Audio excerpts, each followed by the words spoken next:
Hi, welcome to Oriac Live. I'm your host, Cheryl Gushue. Today we're speaking with celebrity stylist and guru and my friend, Peter Gray. Hi, Peter. Thanks for joining us today. Hey there. How's it going? I'm good. How are you after your big, long flight? Good. Really good. Yeah. I think I'm calling BS on getting used to it. I think it gets worse with time instead of better. Yeah, well, Peter, you're always traveling. You're always on the move. I know you're in Abu Dhabi right now. Actually, what's happening there? Are you working on something?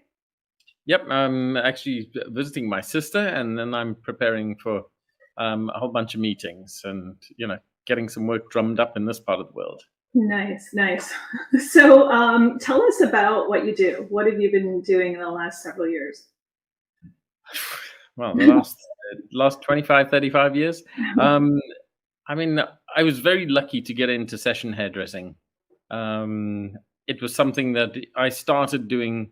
I got introduced to it really with my first boss. He was did the world championships a number of times, and they all photographed the models. And straight away, I loved the photography side of it. And I was like, I'm going to stop this. I'm going to go and do photography. And then I was really interested in photojournalism, and I actually met Don McCullen, the war journalist, and I was like, oh, this is a fantastic world, really exciting. And then every time I went and did something, I was just like, hairdressing so much more fun.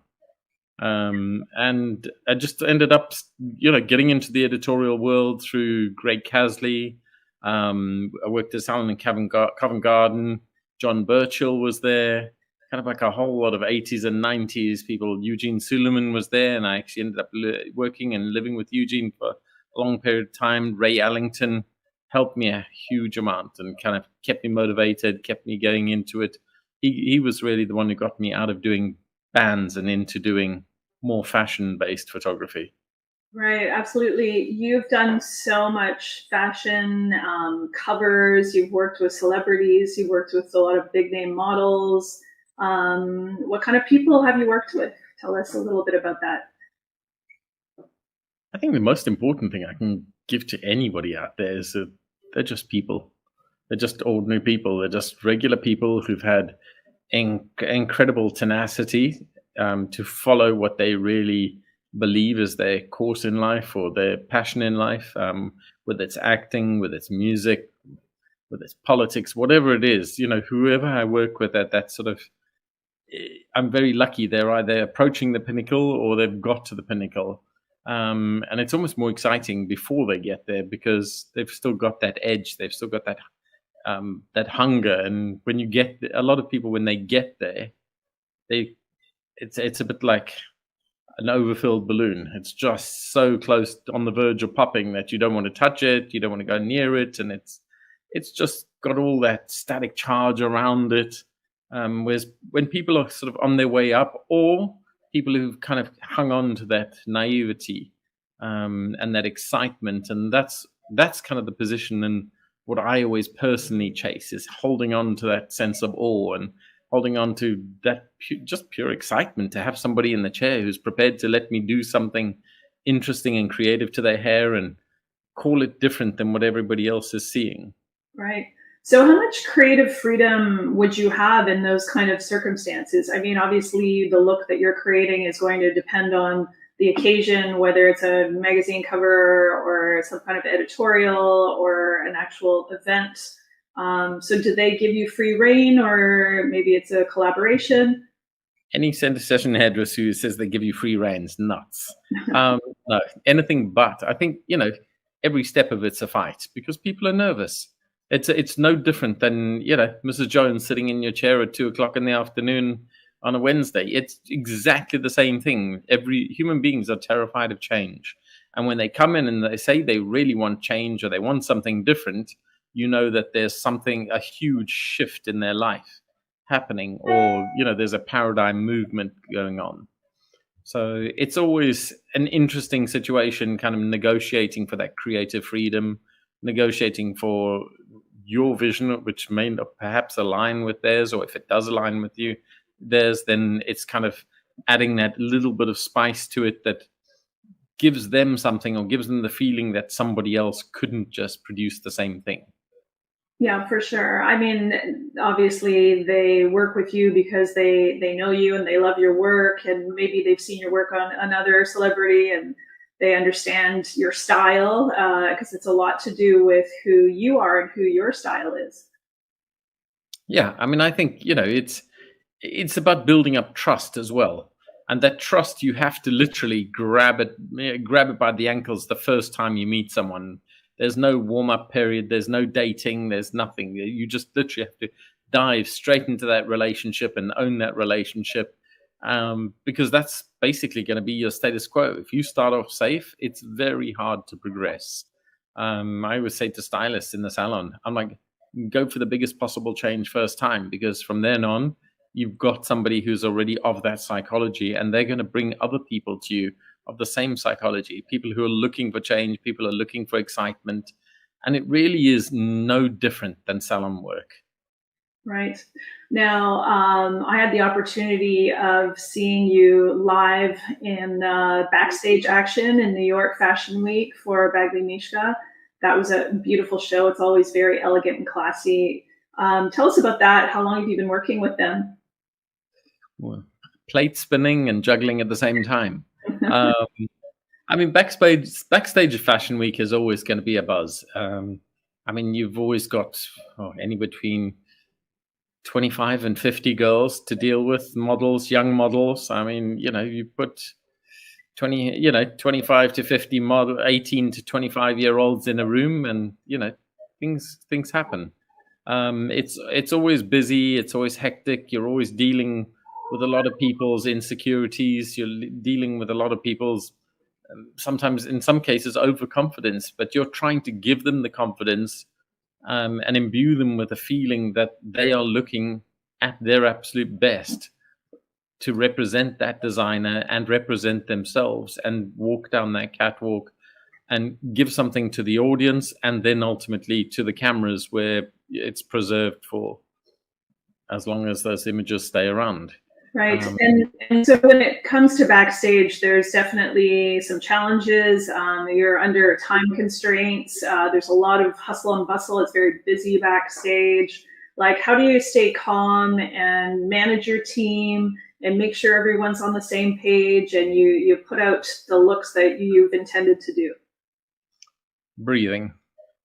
Any people who work with me will tell you, I just go breathe.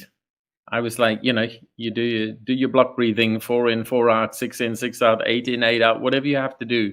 Just keep your breathing steady. If you focus on breathing and you breathe to your chest, not to stomach, there's something about breathing that physically stabilizes you. And I mean, it's universal. Literally, this Navy SEALs use it for keeping calm under pressure. Literally when they're under assault or when they're going into an attack situation, they use it. So, and it works exactly the same backstage. It's hilarious.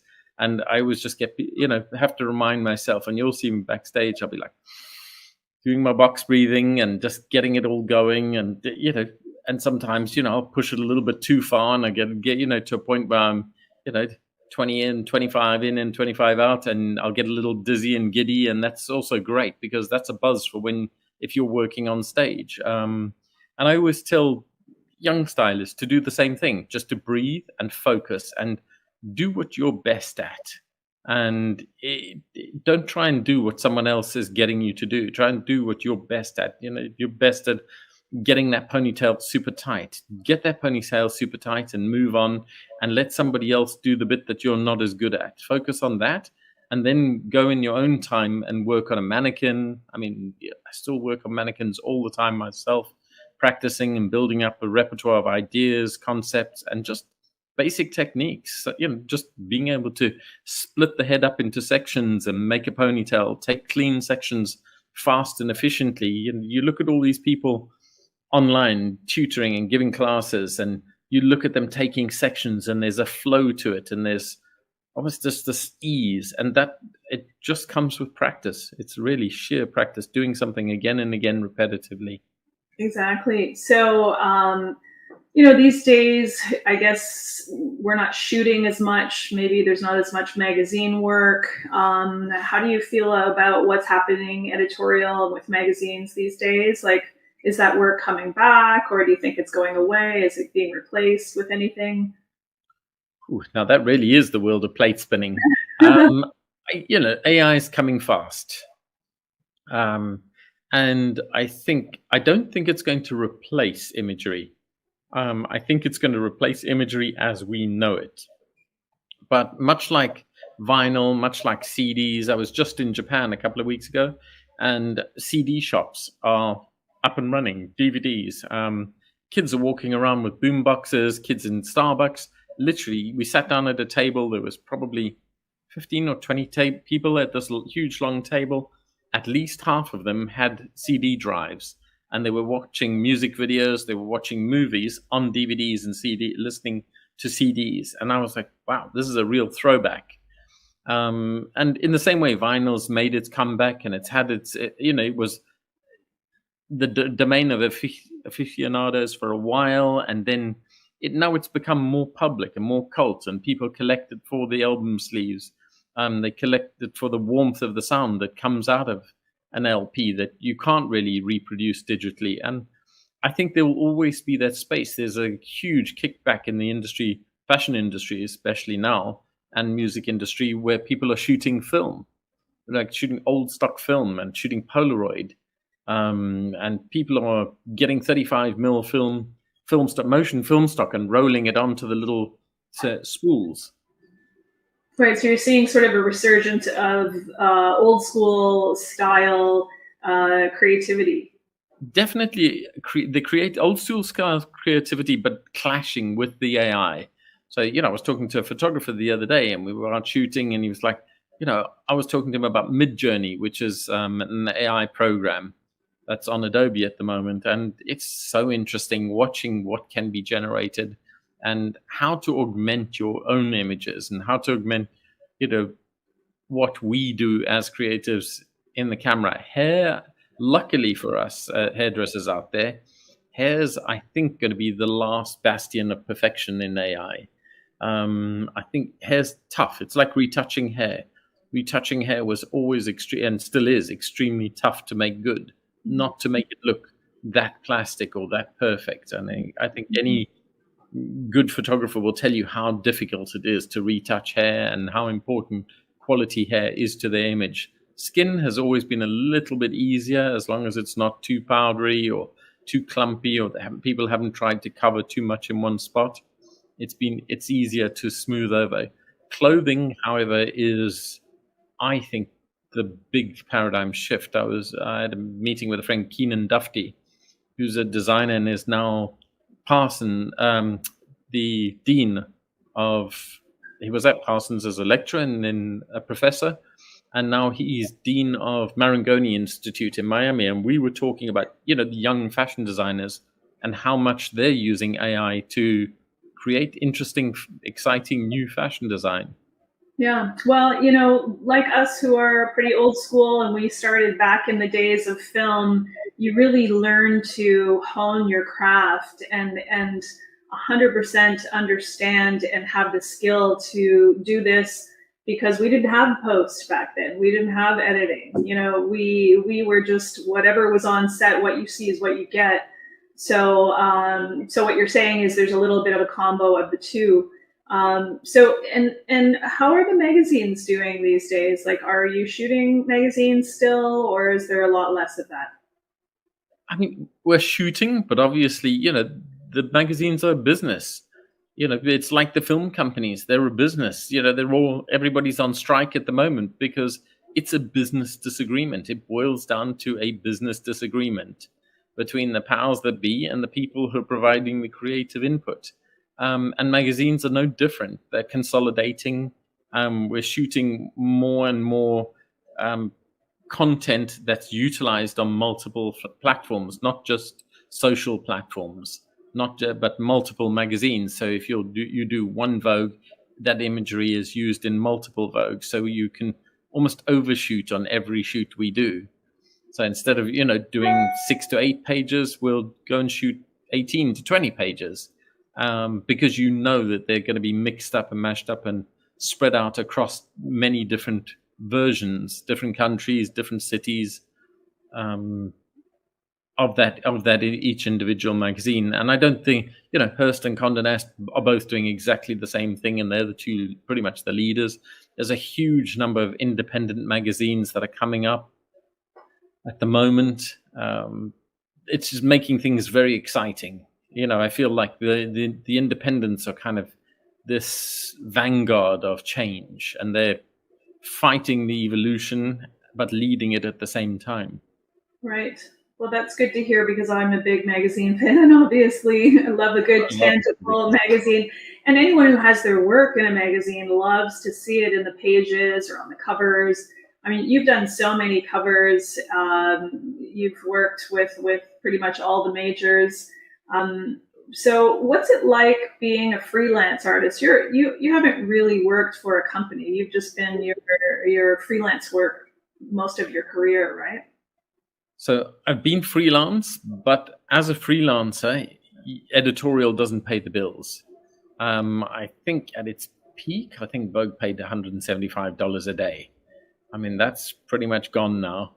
Yeah. I don't know anybody who really is getting paid for editorial right now. So, everybody consults. And through my career, I've consulted for any number of different companies, from product companies, tool companies, brush companies.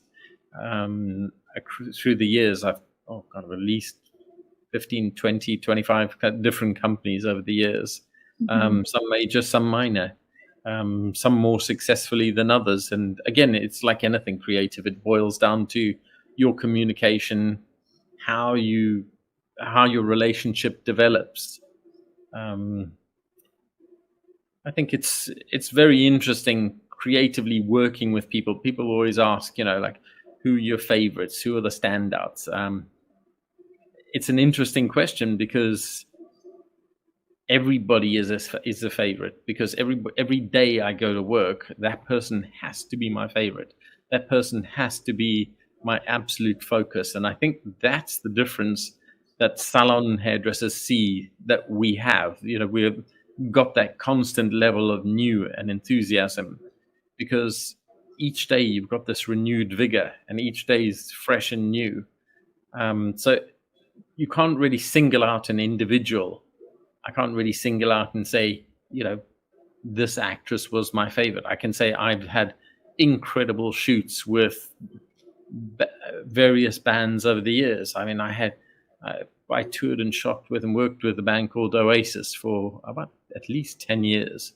Oh, yeah. And so I had some fantastic shoots, and some shoots where I did everything but the hair, and the hair was completely secondary. I was like, look, the hair looks fine. And they were like, are you sure? It looks a bit messy. It looks a bit, and I was just like, just leave it. And having the trust from people like that is what makes them a favorite, because it empowers you to do something more. Yes.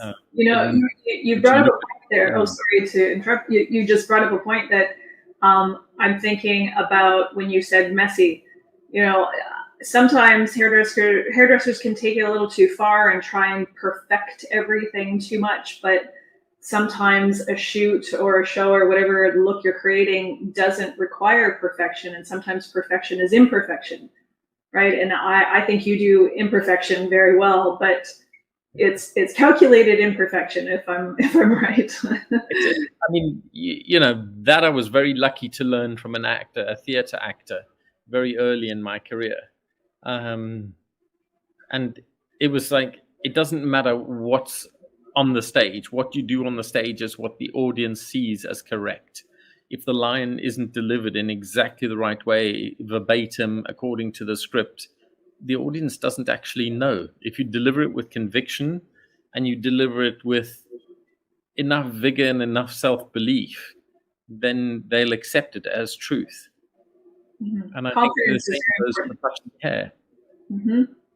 Absolutely. Yeah, confidence is such a big key part of being in charge and being in that chair and having control of your creative direction and exactly what you're doing. I think it's very important. So, you're always on the move and on the go. How do you keep track of your crazy schedule? I know you have an agency. Like, how does that work for you? I don't. I thrive on chaos. This is not This is not a job for people who need order. This is not a job for people who like to plan ahead. I've missed, funerals, weddings, bar mitzvahs, the lost, because I've been working. You make it work around your schedule, and the schedule dictates, and you hope that people are, and you end up collaborating with people who are amenable to that schedule. I mean, this interview, we shifted it from yesterday, because yesterday I was traveling for 18 hours, and we actually ended up arriving an hour and a half late last night in Dubai. We went via Paris to Dubai from New York, and ended up an hour and a half late this morning. Then getting getting here to Abu Dhabi was late. And I think, finding people who will accommodate that is the people who you end up collaborating with. Finding people who will understand that you can't just cut their hair tomorrow. It just doesn't work that way. So the few private haircuts that I still do are people who are really addicts. They love the haircut, and they feel like they can't get the same haircut anywhere else. And as a hairdresser, there's no better feeling than having someone who's that loyal to you. And I really appreciate that. And I don't think salon hairdressers appreciate it enough, because having somebody who's prepared to flex their time and flex their schedule in order to be accommodated by you, I find that really exciting still. I'm 35 years in, and I still get a huge buzz off that. It makes me feel like really excited when somebody's prepared to wait for a haircut, and sometimes they're waiting a month, 6 weeks. For sure. Well, you are the celebrity, and that's part of the part of the so I'd like to dispel that myth. To work around you, the celebrity. So I know you teach a lot. You do lots of education. I've witnessed one of your classes, and I have to say, your luggage looks like something out of Home Depot. It's it's very interesting, the type of tools and items that you have in your luggage. It's about creating things that are very unique and different, and you're always educating. How important is education for any stylist in the industry? 100%. Education's everything. I think educating yourself in every aspect. I consult for a company, a lady that has 150 salons in Seoul, Korea, called Junya. And she insists that every member of her staff reads the same book every month. Every month they read a book each, and then they meet up and discuss that book. And every month, every member of her staff reads a book that's been allocated.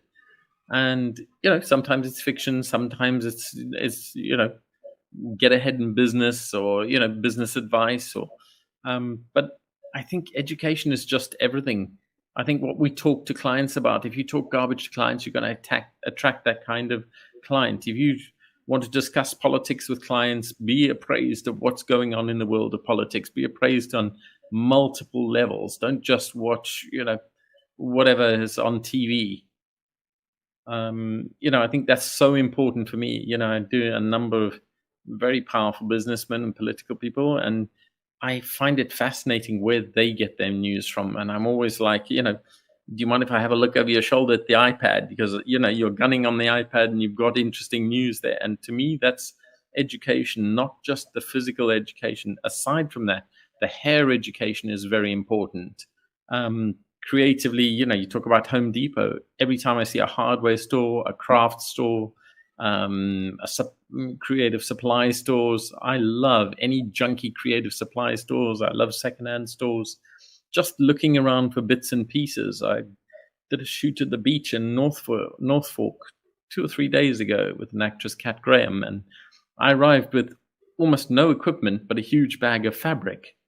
And we ended up putting bits of fabric over her head, and I had, I think it was about 10 or 12 meters of this sheer black fabric. And I'd got it from a reference of her Brits in shooting a woman in the desert. and we were sort of had her on in the water, and we were wrapping it around her head and letting it billow in the wind. And she was like, "You really brought fabric," and I was like, "Yeah, but your hair looks fantastic as it is." I literally used water from a water spray and a tiny bit of oil, and put a tiny bit of oil in the hair first, and put water over the top of that, just so to get that damp sort of lived-in beachy hair, rather than using a salt spray or anything typical that you would expect to use at the beach. And it just gave me this soft, tenderly hair. But then all this bag of different fabrics gave me so many different images, and it meant that the photographer was really excited to work with me. I'd never worked with him, and Kat was just like, "Oh, he's doing as usual. He's brought his box of tricks, and sometimes it's Home Depot, and it's bits of steel, Meccano. I love kids' toys. I love Meccano." It's interesting. For you to take that perspective, I guess in a way it's kind of an avant-garde perspective on hair too, when you're pulling bits and pieces of things you find around the house or the dollar store or Home Depot or whatever that is. But really, like you said earlier, it's about playing around and continuing to educate yourself in a way, whether it's just playing with things and playing with the hair. Like you find that very important, right? Constantly.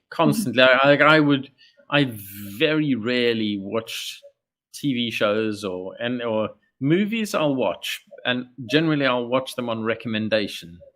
I won't just troll and find a movie to watch. Like, I'll watch something that somebody whose opinion I respect recommends to me.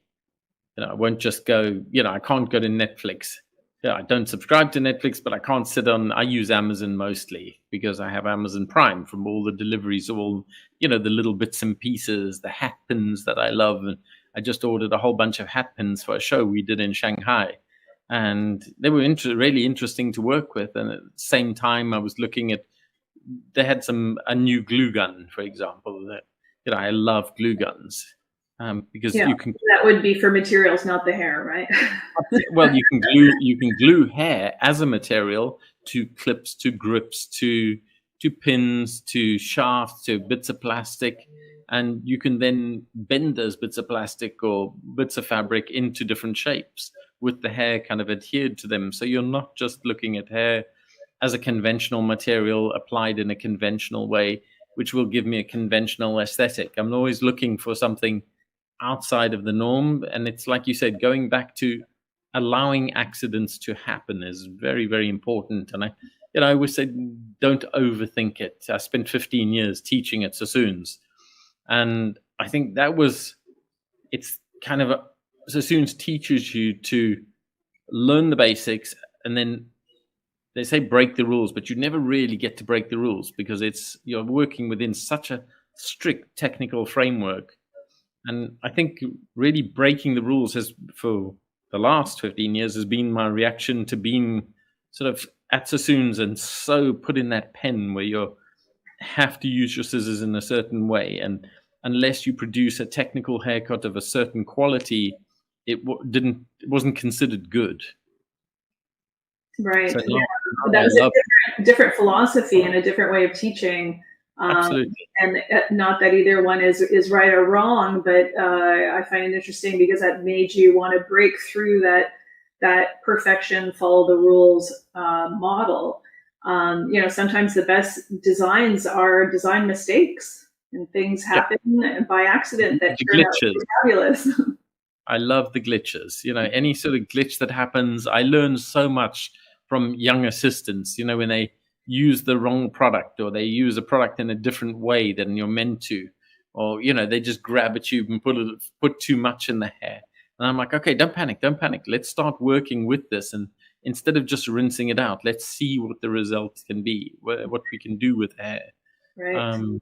And I think being flexible and it's about adapting your psychology and about going, okay, you know what, and I don't freak out if the plane's 5 hours late. I don't freak out. I just sit in the airport and I'll tune out. I'll listen to an audible book, or I've got my little black book, which I pretty much carry everywhere with me in my bag, and a pen, Old Milk Studios pen, my favorites, and I'll sit there and I'll just write down random ideas. So if I'm listening to an audible book, I'll pick up like what I see as a piece of wisdom or a piece of philosophy from someone else and try and steal it and mold it into something I can use personally. Mm-hmm. That's great. It sounds like you really keep your stress level down based on your really crazy schedule. I think it's very important to find ways to breathe and to stay calm and be inspired, and just be able to move forward in a calm fashion. I think it's like anything. It's you don't learn how to sail a boat if you're sailing on calm seas. You learn how to sail a boat when you're in the storm. And I think for me, having the education and the techniques, having a huge repertoire of techniques which I'm still adding to, and I've hopefully got another 10 or 20 years to add to that repertoire and continue to add to that repertoire. And I'm always adding and kind of so excited. And my team, I'm blessed with an amazing team. Mm-hmm. So what advice would you give to someone who's starting out in the business? Find a mentor and really commit. Realize that it's going to take what everybody else isn't prepared to do. To give you the edge, you have to be able to commit and do what other people aren't prepared to do. And that means you've got to be prepared to work Sunday and Monday. You've got to be prepared to give up your personal time, what you see as your personal time. You've got to be prepared to sacrifice those times with loved ones, with partners, with friends, that weddings, funerals, bar mitzvahs. I always say, like, I miss so many. If I go to a wedding, it's because I'm doing the hair. Friends' weddings definitely are not a priority because they take up time, and they generally mean you're going somewhere where you just don't have time. If you're going to commit to shooting, you can't let somebody else shoot with your photographers, because if you do, you're going to, the people you've built up that relationship with, the moment you leave that gap open, they have an opportunity to start another relationship. Right, for sure. And I understand from shooting too is that the photographer is really the director and kind of the collaborator of the core group of people that usually work together. So it's really important to establish a great relationship with, I guess, as many photographers as you can. I mean, ultimately, for me, I view the photographer as the visionary, and then I'm there to augment that vision. I'm there to enhance that vision. I'm there to collaborate, and sometimes it's just about getting the subject into the, mood or the psychology where they feel they can fulfill that vision. That's very exciting for me, rather than I think a lot of people think of hairdressing on set being about your vision and realizing your vision. I think it's the abject loss of ego rather than putting your ego forward in any way, shape, or form. You have to totally sublimate your ego and be there in order to realize somebody else's vision. But in realizing somebody else's vision, you actually grow yourself and you grow trust, you create a repertoire. And again, I've been incredibly lucky. I mean, I just, and people will go, oh, the harder you work, the luckier you become. And yes, that's true to some point, but I've also been just sheer damn lucky on so many counts of working with like incredible photographers and incredible directors and incredible DPs and incredible musicians and models, the repertoire models and actresses that I've been able to work with. I still look at it and I'm like, wow, I want to pinch myself every day and every job that comes up. I'm so excited to be there and so excited to still be hanging in there and going like, wow, I'm still relevant. Wow, this is exciting. I'm going to push it even harder today. Yeah. Well, congratulations to you for such a long and fantastic career, and that it's still rolling and going strong. I love to hear that. I want a little bit of nostalgia. Guess what I have? Oh, wow. Canadian hairdresser. Yeah, Peter did this beautiful cover, this beautiful shoot, and it's still one of my favorites. And I swear I would hang it She's on an my incredible wall. model, though. Yeah, and so it's just a gorgeous, gorgeous shoot that I just I love. remember the shoot I so was clearly. lucky. This is when I first met Peter doing this amazing, amazing shoot together. So I really appreciate your work, and I saw it live right from the get-go, and you're just an inspiration and amazing to work with. So I just wanted to say thank you, and I really appreciate you joining us today. I'd like to, can you tell us where we're going to find you, and you know, what's coming up next, and where can we find you? Okay, well, I'm shockingly bad at Instagram and Facebook. I do reply to DMs. As long as you notify me, on a DM, that you don't just go to hidden or something like that, because those I can't keep up with. Email, I'm absolutely awful with. And the phone is always good. Great to have my people call your people. Yeah, basically. I mean, my agent is there really for, my agent works with me on Google Calendar, and we share a calendar, and we text and chat, and more it's about letting off steam and chatting, and just logistical planning. That's home agency in New York. They collate and organize all my imagery that comes in, that I do, and that comes out. They don't do a lot of the stuff I do on the side, like the noise shows that I do with Richard Ashworth. That we travel all over the world for, and we've just started up again since COVID. We just came back from Shanghai, had a fantastic show there. So noise is always one to look out for. Nice. Apart from that, Peter Gray Hair on Instagram. Like I said, I am terrible at it. It's just, I'm of a different generation. And my attention span is, I get lost in looking at other people's creative output, and not anything but hair most of the time. My team will tell you, 2 or 3 o'clock in the morning when I'm jet lagged and can't sleep, I'm pinging them, look at this circus act. Look at that. Oh my God, look at this person's, painting on a bit of fabric and then setting it on fire. This is amazing. Wouldn't this make a cool show? Yeah, well, you're always researching for inspiration, and it never stops. And we get it from you too. So we really appreciate it. That's the flow of energy, isn't it? As much as you put out is what you get back. Absolutely, absolutely. Well, once again, thank you so much, Peter, for joining us. It was so great to connect with you, and we wish you all the best, and we look forward to everything you're about to do. Thanks so much to you and to Oriac for putting this out there. Keep on pushing the industry forward. Thank you. Thank you. Thank you. Cheers, guys. Cheers.